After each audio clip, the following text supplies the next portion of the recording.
company is Black Series Edition LLC. Boop. I just booped your nose. Let's get your nose a minute. You okay? Just want to check.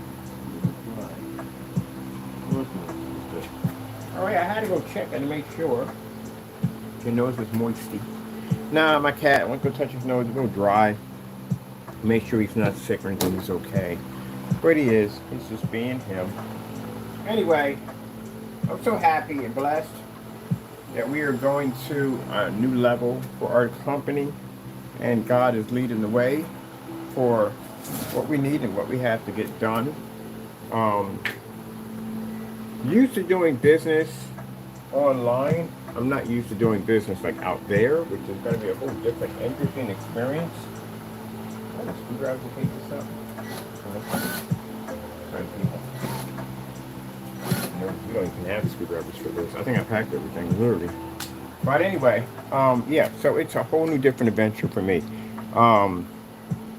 Bringing clients in and showing them all the technology, which I'm kind of, a good chance I got a chance to feel for that when I was on site. It gave me an idea of what I'm going to be working with and how I'm going to be. Well, actually, it's the same thing online. It's literally the same thing online. It's just basically, it's just a whole different setting where I'm just going to have people right there seeing the screen. That's why, like I said, people get mad at me about this, but it is what it is. This is why testing is so important, to know your product. Because again, this is something you're going to be marketing and other people are going to see this. You just can't do smoke and mirrors. You can't get away with cutting corners and none of that because they're going to see it. Either you're legit and real or you're just not. That's how that one works. So, you know, if you want to make it to that level of basically being able to market your product outside of online and go down that road, you're going to have to be able to back up everything the product says. And I even want to back that up even online, but more likely offline you're going to definitely have to do this. Let me see.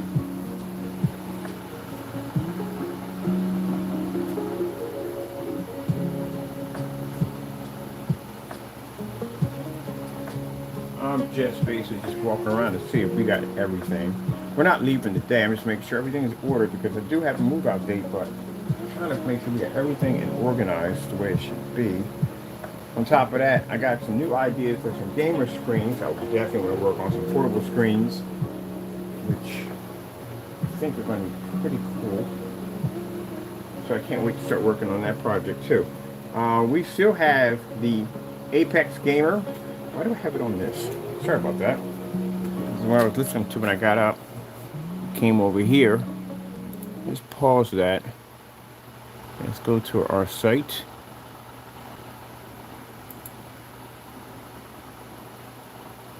There we go. There's my site right there.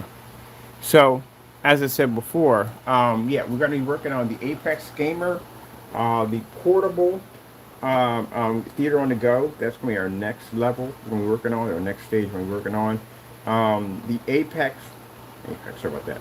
The Quasar is doing quite nicely. It's selling quite nicely. God has blessed us on that. And our next projects right now we're going to be working on, once I get situated and settled in, I'm going to start working on the Apex Gamer because Assassin's Creed's coming out, and I definitely want to be to have the Gamer but before that actually launches.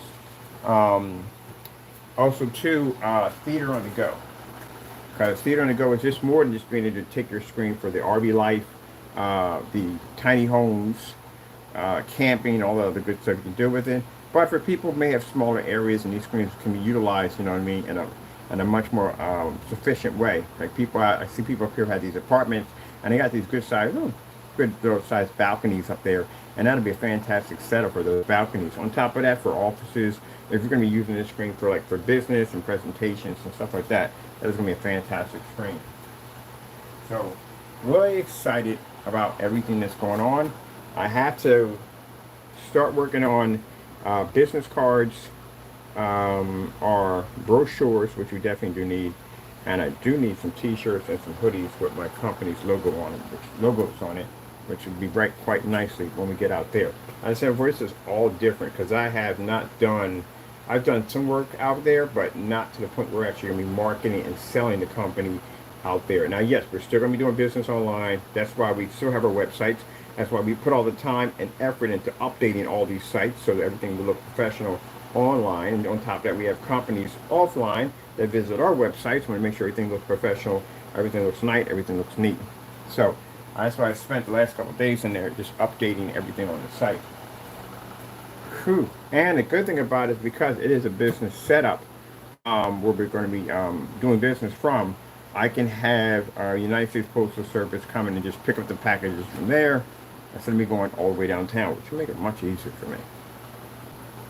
I can't do that here. We can't do that here because, like I said, this is a garage area, and then you have to remember the garage is hooked to a house, and the house, we can't just leave packages out there. And anybody can take our package. We can't see from here to there. It'd be impossible. So with the new establishment, because it is a building we're going to be renting, we have ownership of the parking lot, so we can just put our package out there. We have security cameras out there. It's right out in the front. It's an office setting, whole 9 yards. I'm so glad I went and got my license and all the paperwork done, because man, yeah, they require documents. Gotta have documents, lots of documents. So I'm glad I got all that paperwork done. I can print out my work and just dusty up there. Print out all my work, transactions for my company, my EIN number, all that stuff. Everything I need, you have to have in order to be able to do business. That's what you're going to have. Those documents are very important. And now we got 2 licenses. I have license for basically for corporate, and I also have a license basically to sell out there. If I decide to get a brick and mortar, which I'm planning to do, I can basically sell my products out there. So yep, it didn't take long, did it? God has. We got so many things lined up for our company. It is not even funny what we're going to be working on, what we're going to be doing. But this also too, this building is also an amazing blessing to the fact that we can bring our clients there. I can't bring clients here. I'm going to bring clients to a garage. No, that's not going to work. We could do videos in here. That's basically about it. And the plans were basically to rent out a spot, like an office building or something like that, like maybe like a conference room, and have our meetings there. But to actually have one that we don't even have to rent out, we actually, because we're renting the building, we actually have the building. That, tell me, it's not an amazing blessing right there. That's an absolute awesome blessing. And that's going to allow for clients to come to our place of business, and we can market it and advertise our products. Top of that, it brings in a buttload of investors. So it's kind of interesting because instead of me going to, I'm still going to trade shows, I'm still going to do all that, why not? But instead of me basically concentrating on getting trade show booths, I actually now have a place where I can bring them to where they can actually see the technology. That's even better, with a conference room attached to it, and bathrooms, the whole 9 yards, everything. And God bless us, He blessed us big time. So this means that I can go out there and pass out business cards and say, hey, look, you know, I got a place over here. This is where our office is at, and so and so and so. And if you want to come down and see the technology, you can see it right off the bat, and they can come right down and see it. And we can work out a contract. And I'm in the process of basically hiring an attorney for basically handling all my legal contracts. We got a notary. I got a family that's a notary, course for notary, that can do that for us. So yeah, this is going to be amazing from the door. Amazing, absolutely amazing. I read something in the Bible today that basically I love. I'm gonna keep that. I'm gonna print that out. I love it. It says, "Be angry, but do not sin." I like that. Because that's the mistake I was making when I was doing some of these live streams. You can be upset as a Christian, but don't sin. And I sin when I sit there and say about taking someone out and fighting them, or taking someone out and kicking them in the head. No, that's not a Christian. Christians don't act that way and should not talk that way, and I do apologize for those actions. Representing, trying to be a Christian, but representing and being angry. And I understood that scripture so well in the Bible, where a Christian can be angry, but do not sin, to meditate upon your bed. You know? And I like that. I like that right there. So I'm learning. I'm learning so much as I go along. You have to understand, Christians are always learning. We're always constantly learning. Always constantly learning. No Christian knows it all. That's virtually impossible. Any Christian comes to you and say, I know it. No, you don't. No, you don't. No, you don't. No, you don't. No, you don't. Christians are constantly learning about themselves. Your body, you're living within a cursed body. You're trying to do what's right and serve the Lord the best way you can, and a vessel that's cursed, that will not allow you to serve the Lord 100%. So it feels like you're trapped within a prison. That's what it feels like. you're trying your best to keep it at good behavior, but sometimes you'll mess up, and you will. And the important thing is that you're sorry for what you've done. You go back and you apologize for it. Now, I know I do not. We don't have. We're not. I'm not. But the whole thing about taking these people to court and suing them, yeah, that's going to happen because again, they violated my company. That's what they did. So there's no. We're definitely doing that. 100%. That's definitely going to happen.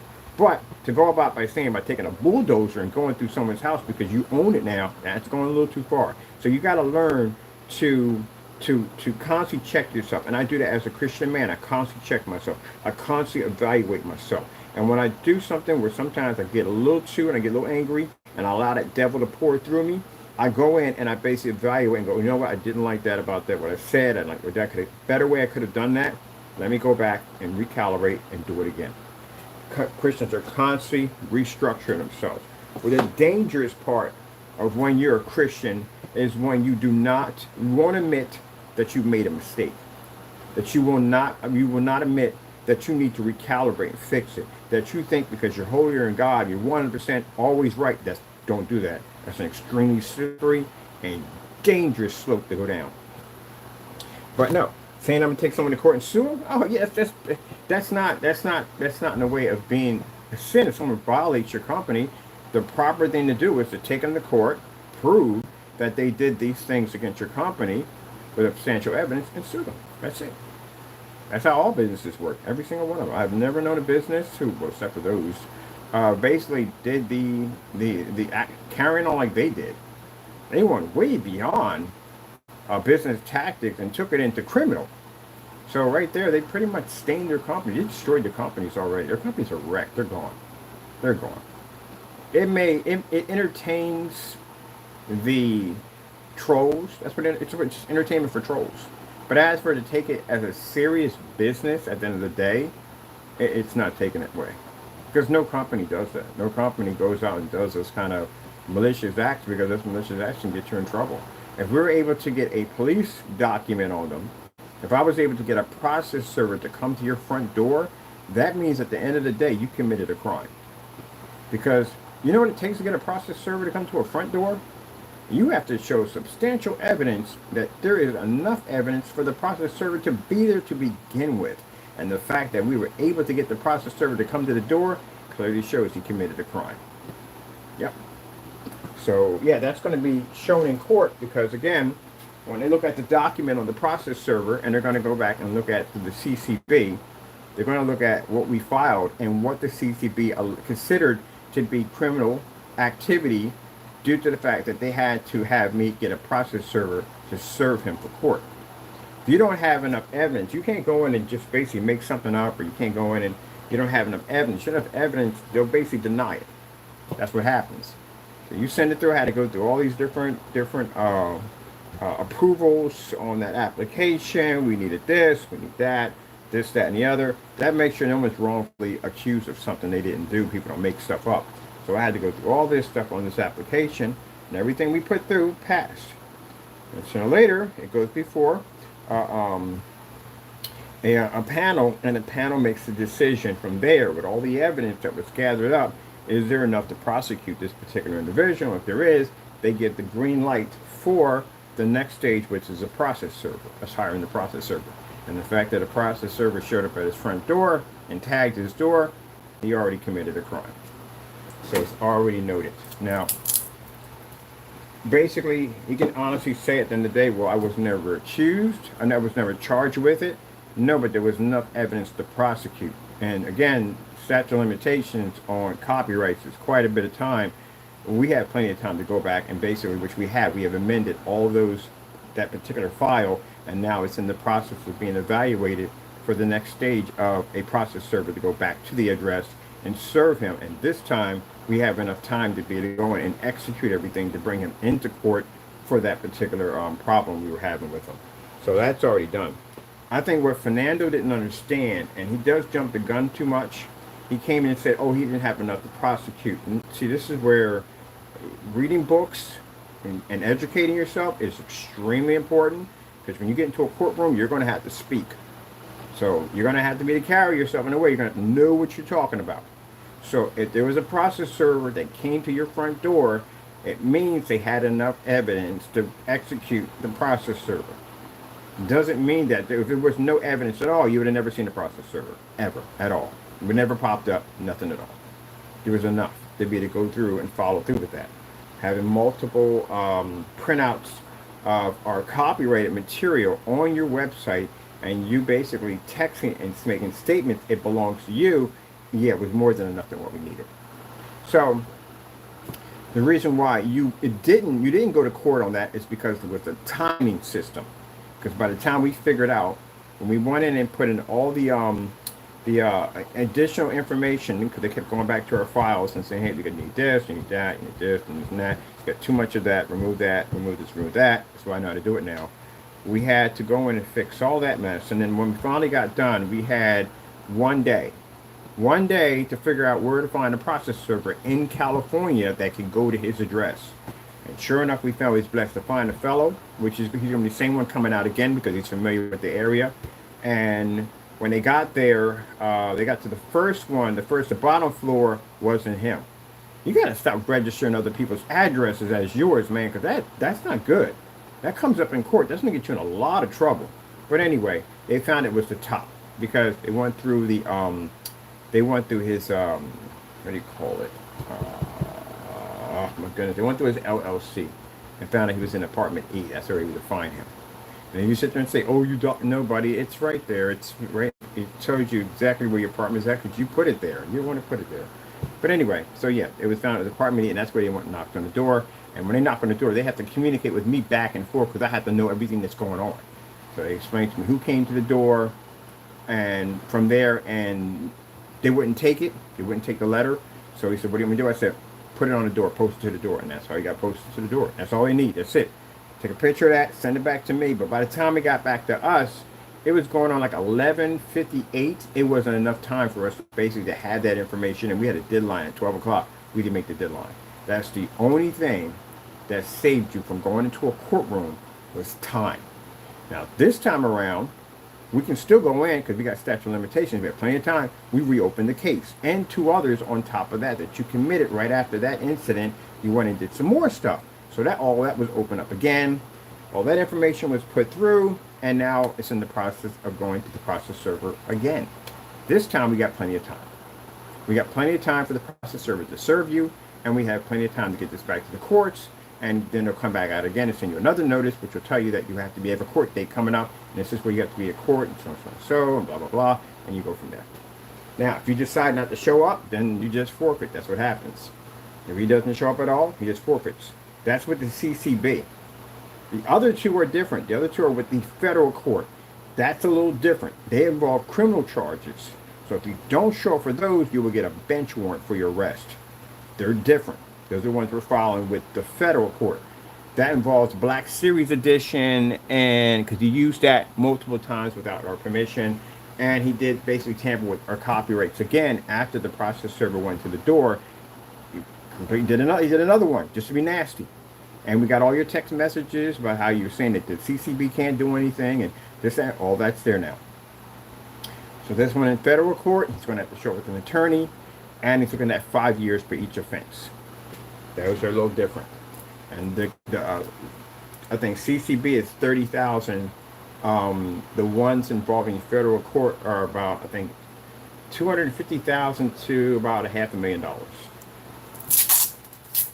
So yeah, that's why I said that, people don't do that because they don't do those tactics, because those tactics can get you in a lot of trouble.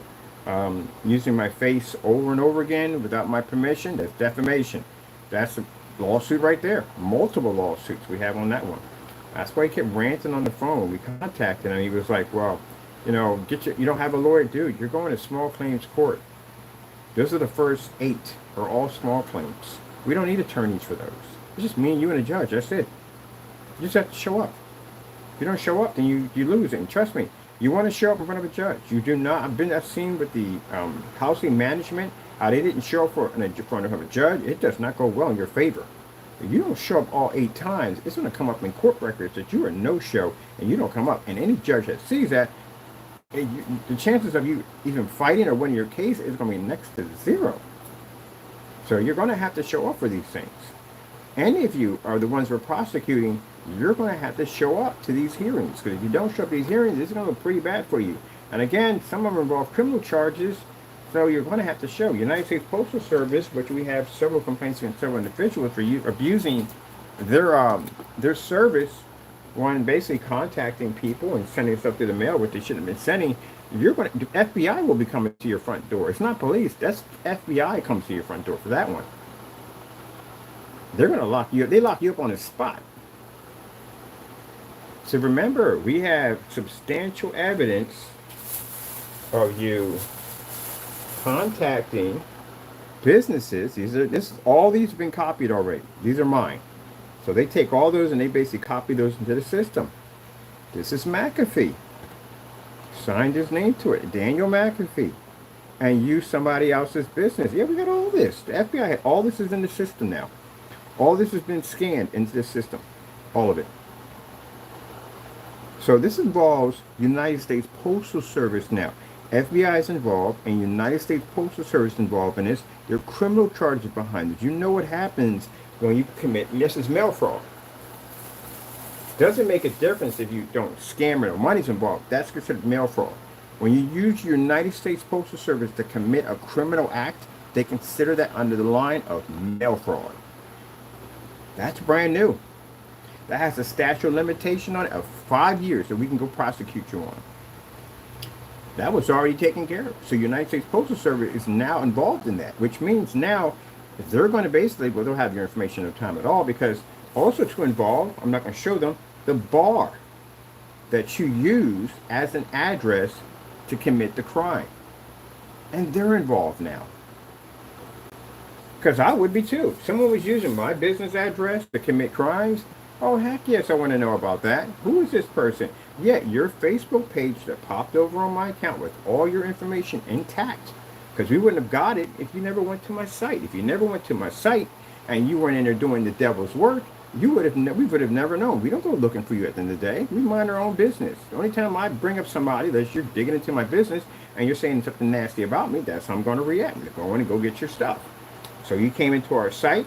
His entire Facebook page was open. All his information was exposed. We copied everything and we sent everything over to them. Now they know you. Now the FBI has you. And now attorneys have you. Everybody has you now. And United States Postal Service has all your information now. And there we already filed, which means that is a 20-year prison sentence if convicted. You sent over 4 of these. We have 4 of these. So 4, imagine, that's about 80 years, man, you're going to spend in jail. That's a long time. I told you, and I sat there and said that some of you are never getting out. You're just never getting out. I don't know. People can get a plea deal. Maybe. You don't want the government here. You might get a plea deal with 1. You have 4 of them. Mr. Williams has too many to count. He's over 40. 40 complaints with United States Postal Service showing Mr. Derek Wilson not only contacting and sending out multiple letters to multiple addresses, but also it clearly shows that basically your name comes up over 1,000 times in our company's accounts. Not good for this guy either. He's another person who will never see home again. No, gentlemen, I'm not playing with you when I sit there and tell you at the end of the day that when I say you're never going home, you're never ever going home. Mr. Derek Wilson. That's you, right? Yeah. And you took on somebody's name called Mississippi Man. I don't think he's going to like that. You got to understand, everybody's involved in this. FBI is going to dig through all of that. They're going to dig up every single person. Yeah, there's another one. Yeah, there's another one right here. Now, mind you, each one of these. Oh, by the way, I forgot to tell you, your handwriting matches all the letters. We have your original one you sent out. There's another one right here. Mike, each one of these is 20 years. Another 20. Another 20. That's another 20. That's another 20. That's another 20.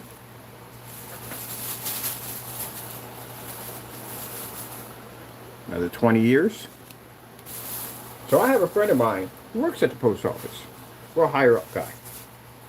I explained to him my situation. He said, does he know that each time they send a letter out, that's an additional separate charge. A separate charge of 20 years. This is what Mr. Williams has done to himself. All of these and much more. There's much more than these. Oh, we have a lot more than this. These were sent over to FBI. They all have them. And they can bring in an expert that can basically go figure out exactly who wrote what. And we have your original one too. Your original one basically that you signed your name and everything too. It's on there too. Your handwriting comes up quite a lot. So these are ours. This is mine right here. I got to keep. This is for court. When I see you in court, this is what I'll begin to present to the judge. These are mine. And everything else was scanned into the system. So they have copies and we have copies.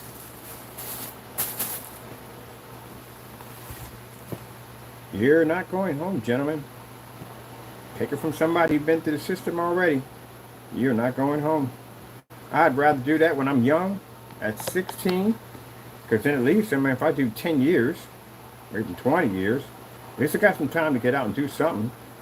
This is not the time to do dumb stuff, really. This is not the age that you're at. Every day, from the day you wake up, is the day you have to cherish, because you never know at the ages that you are when that's going to be your last day. Some people go when they're 50, some people go at 60, and the life expectancy for a man is 70 years. If you reach past 70, you're doing pretty good. But most people don't even make it past 70. Most people are lucky if they make it to 60. And that is not the time, those precious days that you want to spend in front of a judge fighting for your very freedom. You're grown men at the end of the day. You are a grown man. You're not kids at the end of the day. When I was talking to the officer, she was like, what are these kids? Like, no, he's grown men. Grown men with families and so forth. What would happen if your family members found out you were carrying on this kind of activity? You were doing this kind of stuff on YouTube and different pages. You were stalking somebody and carrying on like this. What would they think at the end of the day? So if you can't go and tell them, or you can't tell your minister or whatever, your activity, then you've been doing something wrong. So I told you at the end of the day, whatever's in the dark comes out in the light. You prosecuted a Christian's company. That's what you did. Attacked my business for no reason at all. And now this is the situation you find yourself in. Time for me, at 55 years old, is all good things. Watching my company grow. Watching my Lord bless my hand. Watching me learn with more and more knowledge every day.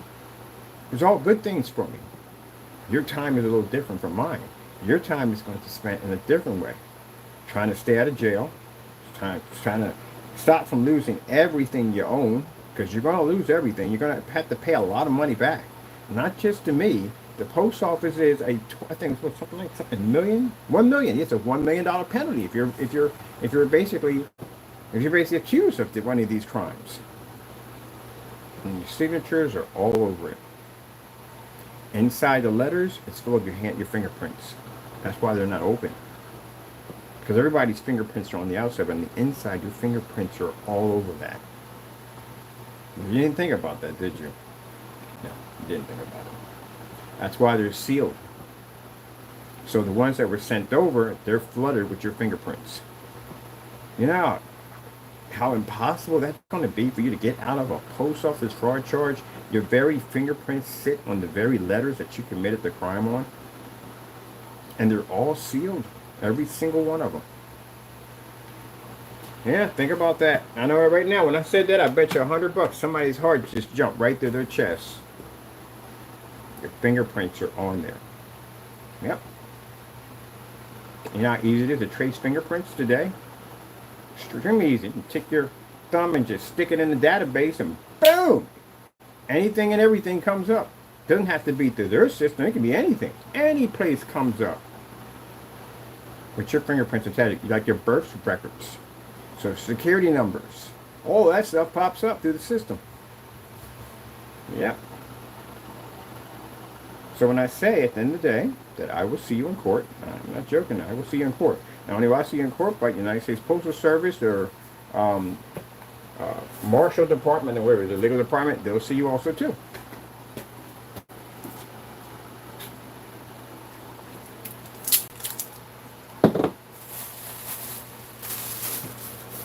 fingerprints.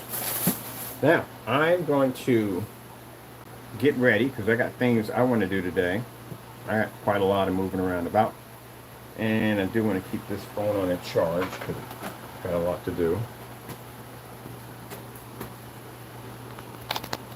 Thought I'd give him something little to think about. Now, if you sit there and say, well, you just got finished saying, yeah, you can be angry, but do not sin. And what I said was do not sin. Now, if I went about explaining to you what's going to happen to you in the prison system and how bad it's going to get in there, and I really go into heavy detail about some really jacked up stuff that can happen in that place, yeah, that'd be just going a little too far. That'd be like basically, yeah, that'd be sinning. I don't know what God has plans for you on. I don't know. That's none of my business at the end of the day. All I know is I have to follow through what I have to follow through. That's none of my business what happens after that. I'm just following through.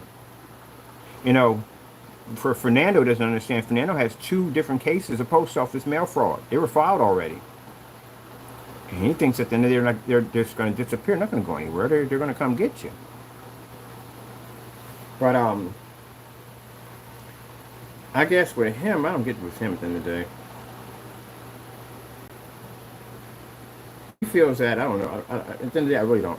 My job, I actually going to tell you this way. I could have filed on Jamie a year ago. We could have filed on him. We got plenty of time. We could have filed on him a year ago. You know, Fernando, you know I let that go, right? I took the form and I stuck it under my desk. And I said, you know what? There's a lot of time for somebody to do. I showed you mercy. Did you take any of it? No, you didn't. You just kept coming after my company and making all these false accusations about my business that weren't true. I even prayed on it and asked the Lord, like, you know, what do I do in this situation? And the Lord said, follow through. And that's why now everything is going to hit you guys like a stack of bricks. Because the reason why I basically even ignored some of this, even when you guys were attacking me, because I've been through the system already. I know what it's like to be in those situations. I know the stress is unbelievable. It's unimaginable. You would not believe how crazy stress can be. Being transferred into a courtroom, being prosecuted, it is stress beyond belief. You wouldn't believe it. It feels almost close to having a heart attack without dying. That's what it feels like. It's the worst feeling you will ever feel in your entire life. And some people beg, and I put it this way, it's true, it can get so bad. Some people literally beg for death. It's excruciating. It is. I've been through it. I've been through it multiple times when I got in trouble. You would do anything to get out of that situation. People even make deals with the bad one. It's a bad situation to be in. I wouldn't wish that on my worst enemy. That's what I try to do for you. I had plenty of time to go in and prosecute it. Even family members were arguing with me about, hey, how come you don't prosecute these guys at the end of the day? And I don't want them to go through what I went through. But you guys just kept coming back and coming back and coming back and coming back and coming back and coming back. And I prayed on it. The Lord said, follow through. And that's what I'm doing. There is no more mercy. It's gone. You were given opportunities.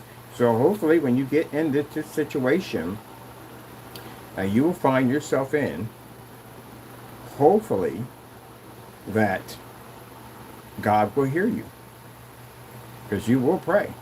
You will pray hard. You will pray every single day. You will pray. And hopefully God will hear you and give you the opportunity to change your life. I don't think Mr. Williams thought about that when he sent them letters out. Hey, your fingerprints are on there. Every single one of them. Now, you're between us, we're not the biggest problem you're going to have. The United States Postal Service is going to be the biggest problem you're going to have. Yeah, we're going to prosecute you, yeah, because you did attack my company. You were in there carrying on. We got emails of you with your name and everything on them. But the biggest problem you have right now is the United States Postal Service, because you're looking at a very serious, lengthy jail time. Those are a lot of letters, and that's not even considered the ones that we already sent over. Those are mine for court, to show the judge, because we're prosecuting on that alone, separately for that. But the United States Postal Service, yeah, they just got about everything. and your fingerprints are in there. You know that's FBI, right? So you know that. That division also involves FBI. So they're going to go through all those letters and they're going to dust. And they're going to find your fingerprints on every single one of them. So good luck trying to get out of that one when your prints are on every single letter. Gee whiz, Louise, unbelievable. I think the other one sent the postcard because he figured it'd be fingerprints all over it. They can take your fingerprints off of that thing. But that's not it. You signed your name to it.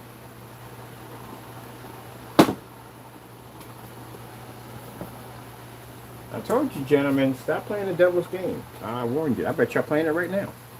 I told you to stop playing the devil's game. They're going to give you the intelligence to do something smart. You're going to make sure whatever you do, you fail at it so he can basically get you closer to him. That's what he's going to do. There's no way in the world he's going to give you the IQ level to be able to get out of a situation to save your life. Not going to do that. He'll make you do dumb stuff. What you're going to do. And he's going to basically watch you make the oops mistake that he knew you were going to make anyway. You think he's going to tell you at the end of the day, hey, look, you go over there with your Facebook account, it's fully open. This guy could come in and basically copy your account. He didn't tell you that, did he? Nope, he didn't tell you that. Because he knew if he egged you on, you're going to go over there, take your account wide open, and we're going to get our hands on it. So he can get you in more trouble. He's not in the business to save your life. He's not in the business to basically see the benefits of your life. He's here to curse you, destroy you, and possibly kill you. Ain't nothing good about him. So why would he tell you, hey, go over there and make sure your account's locked, so that way this guy doesn't get your information? No. He needs you to walk over there with an unlocked account, so we can get a hold of it and get you some jail time out of it, and you go to jail for it. There you go. You did exactly what he wanted you to do. Instead of you listen to God, because I'm pretty sure common sense did kick in. I'm pretty sure common sense told you, don't go over there. Don't go mess around over there. Leave it alone. You're already enough trouble as it is. Don't go over there. I guarantee you common sense told you that. I guarantee the Lord speak to you and tell you not to do stuff. And people will go do it anyway and then sit there and cry and whine about the consequences. And I'm pretty sure that in your head, Lord spoke to you and told you, don't go over there. But you listen to Satan, you were bossing over there, and Satan knew your account was wide open, and we saw him and go, oh, account's wide open. All right, duplicate the account. So it doesn't make a difference if you go in and you block us from the account. Each one of your pages and all your information was duplicated. You understand what that means? It's a copy of your pages. High-powered camera locked all your pages. All your information, all your stuff, copied and pasted, yeah, within no time at all. So, gave us enough information what we needed. Now, the devil would tell me at the end of the day, hey, when you got all his information, how about you do the same thing to him as he did to you? Just put all his information out there. Who cares? You know what I mean? Do the same thing. He did it to you, you do it to him. Now, we ain't like that. Nope. We serve God over here. Nah, Satan, you got to go. I ain't got time for this nonsense. This is between us, God, the lawyers, and any law enforcement officer or agency involved in it. We don't do that kind of stuff. Because then the devil wants to make me mess up, so you guys can go and file charges against me, and then I go to jail. And I lose my company, I lose my cat, I lose everything I worked for, I lose everything. See how fast Satan is? Because I know his game already, I'm good. Bye-bye, gotta go, see you later. There you go. Now, for Jamie who sits up there and says, well, buddy, you put your own address up there. That's what you did. If you ever go to anybody or any lawyer and say, hey, he docks the address, and they go look up your LLC and see your address, yeah, good luck getting that one to fly. Not going to happen ever. You put your own address on an LLC and made it public domain. Everybody can find you. Like you doxed yourself. Yep. But the addresses that you dox at the end of the day on your website, which we have copies of, more charges, those are not addresses linked to our company. There were companies are linked to all our LLCs we have are linked to my whatchamacallit. They're linked to my they're linked to my e-commerce. See? That's my document right there. See anything with my address on it? Any address I lived in? Nope. Nope. Nope. They're linked to the e-commerce. That's what they're supposed to be. That's how you do it. That's why I explain to people, like if you have an Etsy account or you're selling on eBay and stuff like that, and you want to get an official LLC, you don't have to have a brick and mortar for LLC. You can link it to basically your page. I would never link one to an eBay account because eBay technically is not yours. eBay can basically cancel your account anytime they want to. If they feel that your sales numbers aren't high enough or anything they want to do, they can do that to your account. Get a couple complaints or something, they can terminate your account. They can basically sanction your account. They can do anything they want. Because you don't own the eBay account, you're just basically renting it from them. Now, if you get yourself a website and you own the domain name, which is yours, it's your domain name, it belongs to you. You can transfer it to any website that you want. It's yours. The content behind it's all yours. If you have it and it belongs to you, it's yours. Other than that, if they want to kick you off the website, you're good because that domain name is what carries the weight, not the website itself. You can always rebuild on a website. The domain is yours. That's where you put the LLC. Under the domain name. You don't know how to do business correctly. So if someone has an account, if I'm doing Etsy, at the end of the day, I would rather get my own website, own domain name, and then if you're selling on Etsy and you have a good customer base there, you can port those customers over to your website. I tell the same thing with people doing eBay. eBay, the reason why eBay is good for some people is because it brings them a ton of traffic. You can get a ton of traffic on eBay. That's just the part that they tell you. But people don't know how to market and use your eBay to the benefits. And the benefits how you use your eBay account is the fact that you can build up an amazing customer base on eBay. Fantastic. On top of that, it teaches you about business too, customer relationships and selling and marketing and all that stuff. How to buy something low, sell it high, you know what I mean, find out the value. It just teaches you all that. Marketing skills and selling skills. You learn that from eBay. So you build up a nice customer base. You got loyal customers that come in and buy from you all the time. That's when you pull. You don't stay there. Never stay there. Because if you stay there, you heard about really bad, horror stories of people having successful businesses running on eBay and then bam, accounts going just like that. They'll terminate their account. They got that power at the end of the day. And on top of that, they're charging for all these additional fees. eBay fees. I was paying a ton of fees on selling vintage toys. So your fees on every single thing, and the fees keep going up. And then on top of that, I don't like their probation period, because even if you're like a top seller and you're still selling, man, you're making money off you either way, and you get like two or three complaints. Who's not going to get 2 or 3 complaints? It's a business. I don't know one business right now on the market right now can say we never got a complaint. Virtually impossible. You can't satisfy everybody. That is virtually impossible. Now the point is, it's not to have too many of these complaints. Because you have, like, out of 100, you got 90 complaints. That's not good. But eBay's system was a little different. I don't know if it's the same thing now, but when I was going, a little different. If you got 3 complaints within a month, they would basically sanction your account. Which means if you had the ability to sell $1,000 worth of one item or $1,000 worth of many items that equal to $1,000, they would say, okay, because you got these 3 complaints, even if you won them, because we won all 3 of ours, they still say system, the computer, basically goes in and evaluates your account, and then because of that, your sanctions can be knocked down. So you have gone from $1,000 to now $250. $250 that you can sell.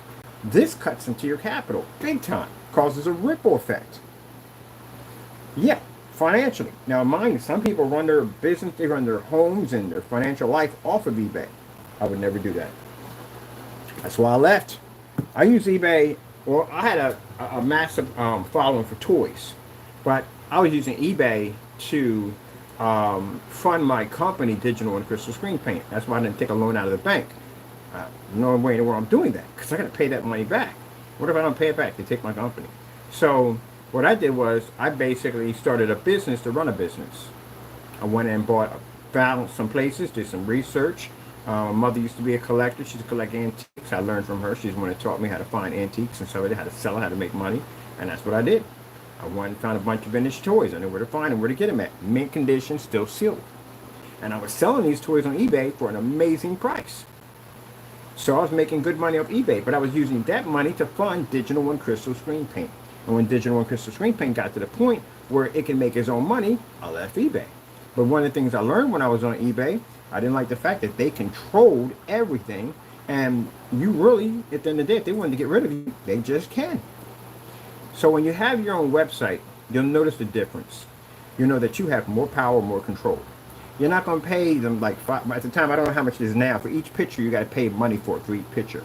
Or if you want to add any little update to your shop, you got to pay for that. On here, no. I can put whatever the heck I want on here. I can design this. None of this. I just pay for my flat price of $50 a month. That's it. Sky's the limit. You see what my website looks like? How much money this thing would cost if it was on eBay? Do you have any idea what my website would literally cost if I paid from eBay? If they nickel and dime me on every single update that I did on here, yeah. It'd cost me thousands of dollars to do it. And I own 2 sites. So, on top of that, you realize from how much money you're keeping to yourself. Because they charge you, hey, don't touch that. Yeah, you. What is wrong with you? Good gracious. You've got enough toys not to fight with that. Sorry, but they get in a fight with the cords. Anyway, so they charge you a fee for shipping. They charge you a fee for sales. They charge you a fee for just about everything. So when you get your website, you'll realize that you're not paying any more fees. That majority of the money is going back to you. But mind you, got to pay for their services to be able to get that to get traffic. So if you start a website first, right? I know how to operate. I do some work in computers and stuff like that. I know some of this stuff. So it's easy for me to go in and know how to tweak and advance the search engine optimizer so my stuff shows up everywhere. So I know how to do this stuff. So with that being said, if you know a bit about search engine optimizer and how they work, then you could do that easy on here with no problem. You could beef your traffic. But the reason why this site took off because I've been around for a long time. I've been around for like 12 years. And when you've been around 12 years and you got about 10,000 videos or more floating around on YouTube, and you've been flooding channels like Facebook and Instagram, and yeah, you get pretty well known for your stuff. And it's everywhere, which means I can just type in something into Google and my stuff pops up. Because my stuff is embedded everywhere. But if you don't have that and you're just starting off, I would say open up an eBay account. Open up an eBay account.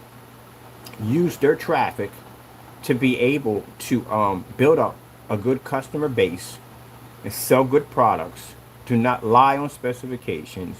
Do everything by the book. Lying on specifications, lying on your product is going to hurt you in the long run. It's going to cripple you. So be upfront and be honest. Batch number all your stuff. It doesn't have to be screen paint. The batch number, you can batch number a phone. You can batch number sneakers.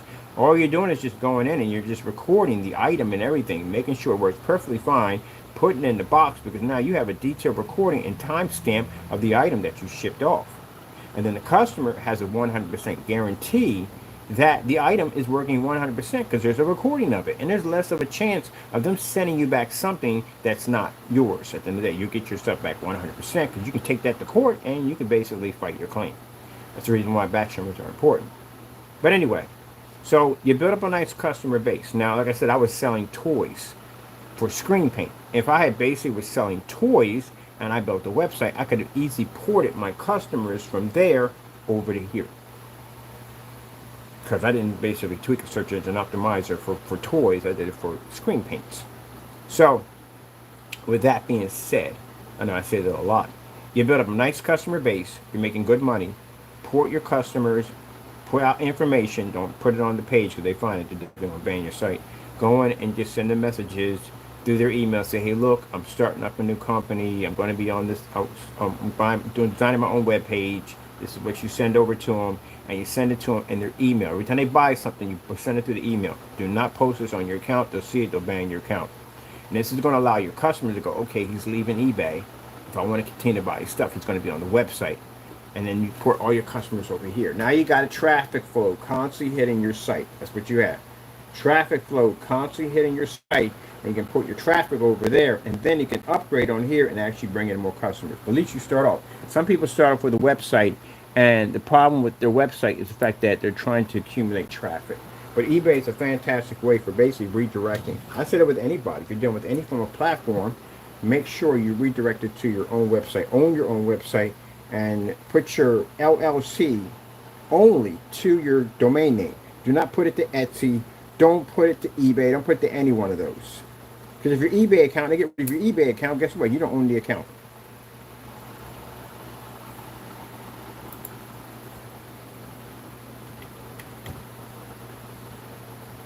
Yep. Let me see.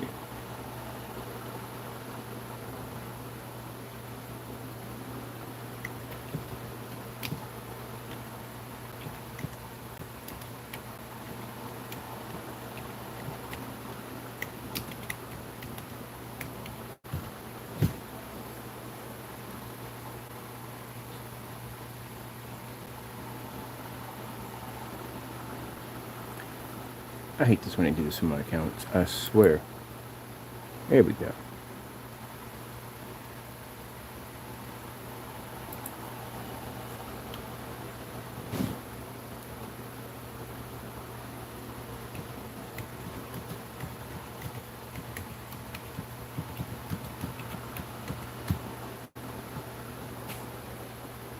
So, the only thing I have to type in is FLE technology gain.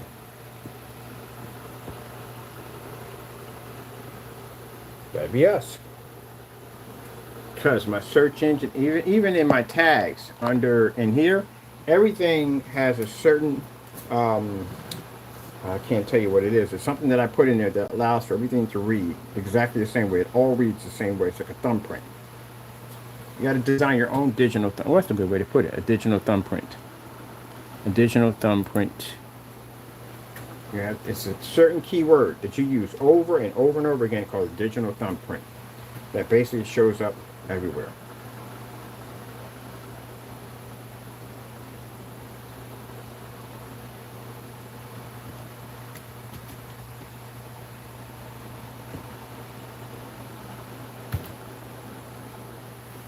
All I have to do is type in ADV, Advanced Ambient Light Projection. That's our technology. We made that.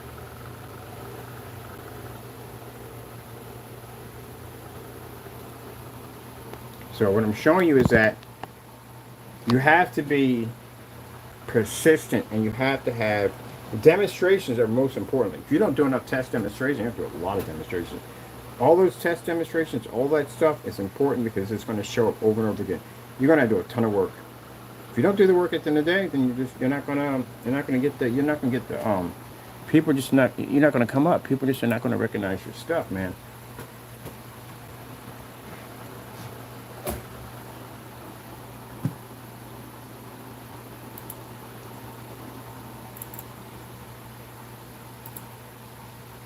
And right now we're going to separate the quasar, and the quasar is going to get its own site because right now it runs off the Crystal Ridge site and it runs off the Black Series site.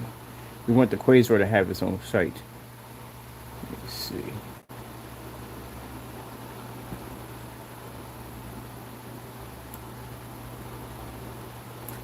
what kind of time we put in for this thing? And I got to go back in the search engine and basically digital thumbprint everything in there for the quasar.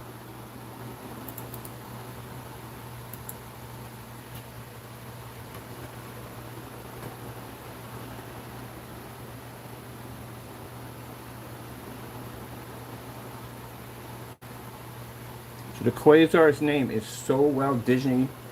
What we put in there, you put a certain keyword in there that brings it up, it'll pop up anywhere. And I mean literally anywhere. Anywhere. It'll pop up.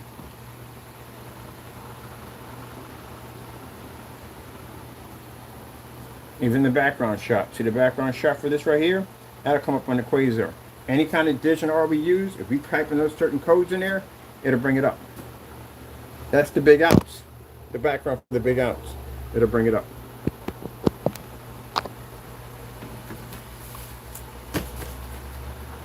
But if you're cutting corners, mind you, this stuff takes a lot of hard work. If you're going to go down that road, it takes a lot of hard work. It takes a lot of hours of work. And if you're going to cut corners on your website to begin with, you can't put in proper specification sheet. You can't operate your search engine optimizer. Because that thing is as tedious as it's going to get. It's extremely temperamental. Have to know what you're doing when you're in there working on that thing. And again, it's going to take a ton of hours. You spend 8 hours in there working on those things. So yeah. So don't slack on your site.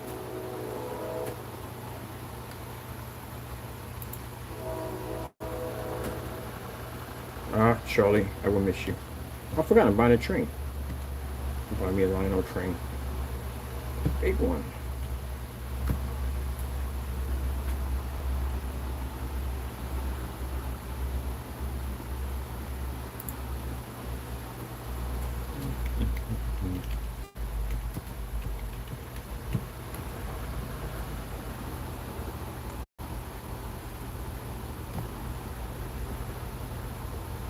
Good. As long as I know we're popping up, I gotta see me. That's the big ounce. Put in big ounce. Big ounce is supposed to pop up. Good. I go in and test all my keywords to make sure everything is popping up. I gotta go in there and I gotta put that in over and over and over again. And it comes up under a digit on one site, over here, under the big ounce.